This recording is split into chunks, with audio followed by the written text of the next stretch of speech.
Glory Garden. The Glory Garden principle says very simply that glory is a seed which should constantly be planted in the gardens of subordinates and superiors. So, now what does that mean? Well, very simply, once again, we're talking about a hierarchical situation, which is true in almost any organization, whether it's an official hierarchy or it's an unofficial hierarchy, changes very little.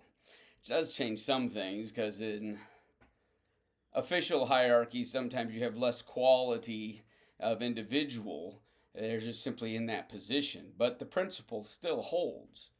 And that very simply that you as a farmer should not be tooting your own horn. You should not be seeking others' awareness of how great you are, but rather that whenever you find an opportunity, you should speak about the good things that those above you in the hierarchy and those beneath you in the hierarchy have done. Now, in some ways you could say, well, isn't that just everybody? Well, no, not everybody's in the hierarchy. Whatever organization you're in, a lot of people aren't in that organization. And also, it's talking specifically, or at least primarily, about those individuals that are just one step superior and one step inferior in the organizational hierarchy. So in other words, those that directly report to you and those you directly report to, you should be constantly seeking to find ways and times and opportunities to sing the praises of those that are directly connected to you organizationally. Well, why becomes the question. Well, number one, if you lie or if you are trying to sell sunshine, as they say down south, then it doesn't work. There is no sense in which that you should lie. No.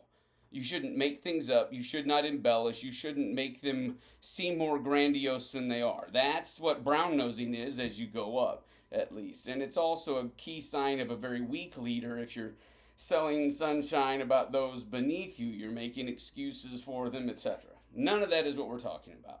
What we're talking about is being intentional to be watching to find those things that are truly good that they have done. This is not saying, I think they have a great personality or I am really excited about what the future holds for these individuals.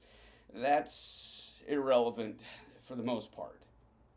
But when you see them do something good, that's when you really do it. Now, that doesn't just mean you tell the individual above you and beneath you how good they are, or thank you for doing it. That's a different principle altogether. Expressing gratitude to the individual is something different. This is glory, and glory needs an audience. Glory is a show. Glory is about the fact that other people are aware of the significance of this individual. And so your job in many ways, no matter what your position is to constantly be finding legitimate reasons to increase the glory, the fame in a positive way of those directly above you and beneath you. This does several things. Number one, it helps the people above you to not fear you. As in somebody who is of quality and leadership, there's always a concern that they're trying to undercut you, undermine you, or to somehow speak low of them so that you can get their job, so that you can be elevated to their spot. And so that'll cause all sorts of things, and especially if the person above you is unhealthy in some way. They're going to find ways to stall your progress. They will not invest in you, and they will not give you opportunities to thrive and to succeed. So in some ways, that is self-serving to sow glory in the person that's above you.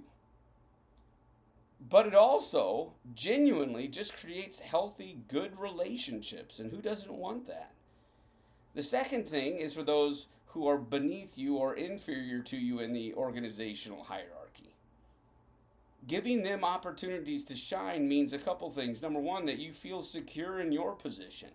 You're not having to diminish the lights around you to make yours seem brighter. That's envy and that's fear. No, instead, you're actually one of those people that are secure enough in their own capacities and what you bring to the table in your position that you utilize your position to lift others up. And that creates a team in which they're happy to work for you. They come in and do extra hours even outside of the clock. They make sure that the project you're working on succeeds because you believe in them, and so they believe in you and they support you. Are these self-serving? And in an ancillary way, because in many ways what you give is what you receive. But they shouldn't be motivated in that way. You should always be utilizing your position to increase the glory of those around you. And he who gives gifts will never lack for friends. And instead of seeing your coworkers as your adversaries, your competitors, instead rather see them as people that you want to succeed. And you'll be amazed at how that changes the culture around you and increases the number of people that actually legitimately want to see you succeed. And if this becomes a cultural phenomenon in your organization, then the people above you and beneath you will also be sowing glory in your garden. And instead of you having to toot your own horn all the time, they can actually toot it for you. So, glory garden. You should constantly be sowing seeds of glory in your superiors and your inferiors, making them more famous in more positive ways.